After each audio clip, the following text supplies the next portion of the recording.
Welcome to our Constitution. I'm Roger Leon, and I'm going to be your guide. Today we're going to look at Section 8 of Article 1. And for the most part, it's fairly self-descriptive.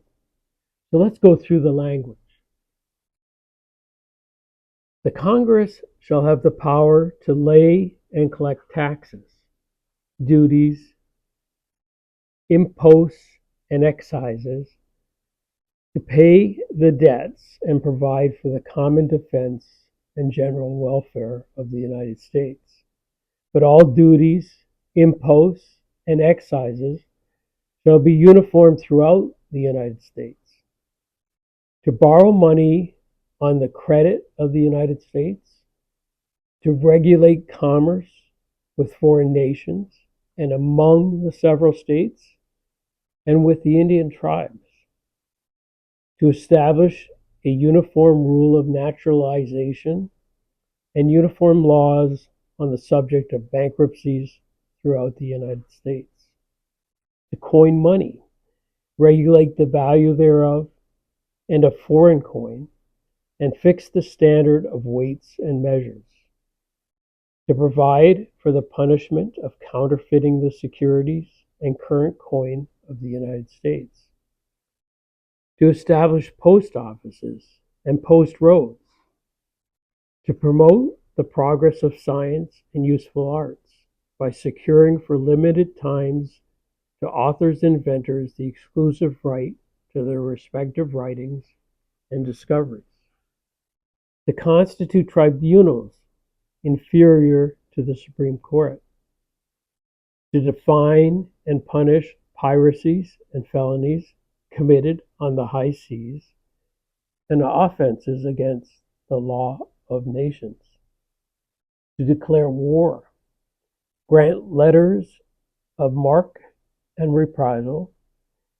and make rules concerning captures on land and water,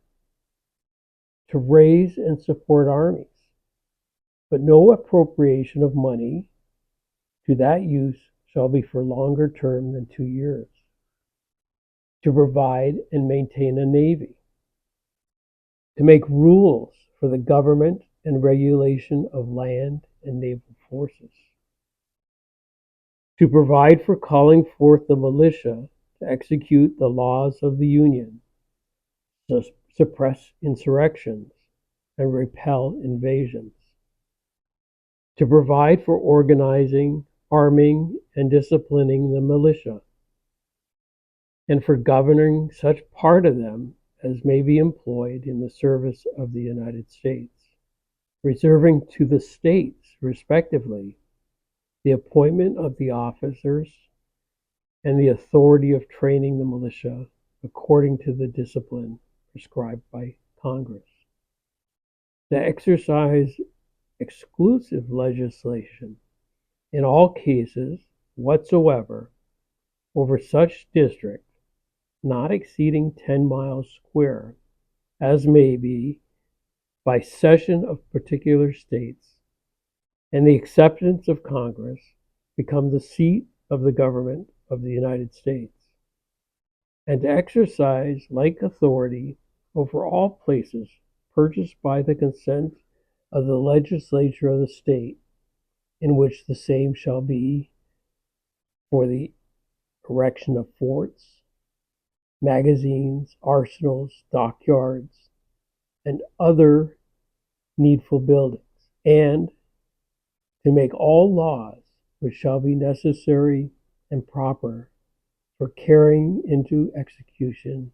the foregoing powers, and all other powers vested by this Constitution in the government of the United States, or in any department or officer thereof. That is a whole lot of provisions. And so we'll come back in our next session and we'll look at